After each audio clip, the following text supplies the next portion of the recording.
на Тя упование возложиша, Творца и Жизнителя и Бога нашего. И присно и во веки веков.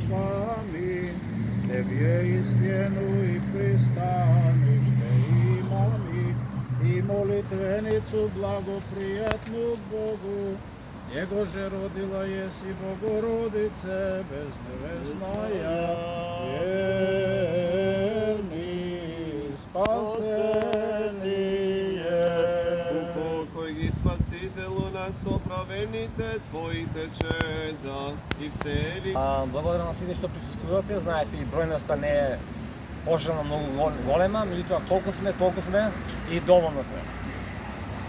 Да ни е честит 11 октомври, денот на македонското востание против германските, италијанските, бугарските и албанските нацисти и фашисти за време Втората светска војна. Чествувајќи го овој светол ден од поновата македонска историја, и му даваме почит и поклон пред храброста и далековидоста на македонските водачи кои го повикаа македонскиот народ и малцинствата во борба против нацистичко-фашистичките поробувачи во лицето на германските, италијанските, бугарските и албанските војници во борба за македонска национална и социјална слобода. Голема почит и поклон кон првите и храбри македонски синови и ќерки кои се одзваа на повикот и ја поведоа борбата, како и сите други борци кои потоа се вклучија во борбата, која успешно ја извојуваа и ја крунисаа со асномските одлуки и основањето на Народна Република Македонија. Сега се наоѓаме во едно тажно и неверојатно време, за кое народот вели дека од дело направија вересија, тоест од имење своја држава 55 години во рамките на Југословенскиот сојуз и 30 години независна македонска држава во лицето на Република Македонија, ни го сменија името на државата со срамната географска додавка, а преку таа промена го сменија и македонскиот национален идентитет и се што произлегува од тоа. Без почит на волјата на македонскиот народ, јасно и недвосмислено искажена на два референдума, велепредавниците, предводени од Зоран Заев, подпишаа предавнички договор со Атина и Софија, како и прифаќање на Тиранската платформа за разнебитување на Македонија и македонскиот народ. Веќе 3 години постепено ни ја одземаат државноста под нашите носе и се обидуваат да не од народот. Некои лажни родолюби од опозицијата не обидуваат дека дури сега со обидот на Заев да го продаде македонскиот апостол Гоце Делчев се поминувала црвената линија и со протести ќе не бранеле.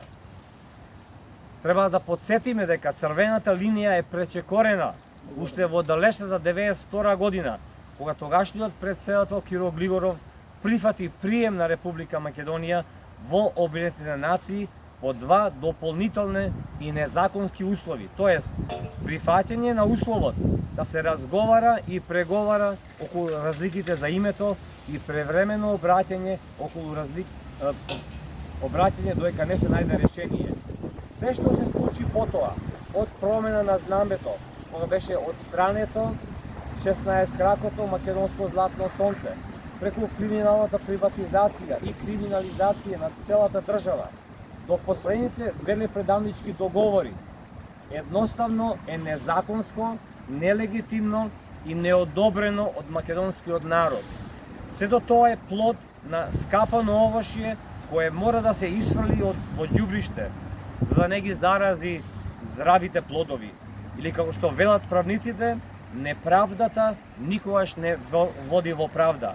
Со други зборови, почитувани македонци, од првото пречекорување на македонската црвена линија, велепредавниците постојано одат долж истата црвена линија. Затоа, сите изроди мора едно да знаат. Ние македонците не го добивме името од Македонија како држава, туку државата го доби името според нашето племенско и народносно име. Тоа значи дека се доека има честни и родолюбиви македонци, ние ќе смогнеме сили да си го повратиме македонското име и достоинство, а велепредавниците заевисти ќе ги спратиме во отпадот на македонската и светска историја. Вечна им слава на сите македонски родолюби кои ги дадова своите млади животи за слобода на Македонија. Слава им!